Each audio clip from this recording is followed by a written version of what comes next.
Hey, Margaret. Hey, John. Back. Yep. Perfect. I just had the apples washed. Yeah, it was a slow day at work today.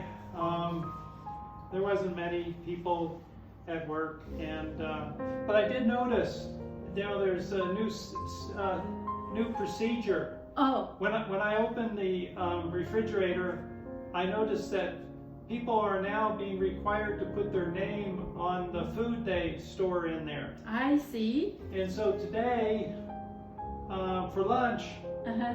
I had a tuna sandwich named Jessica.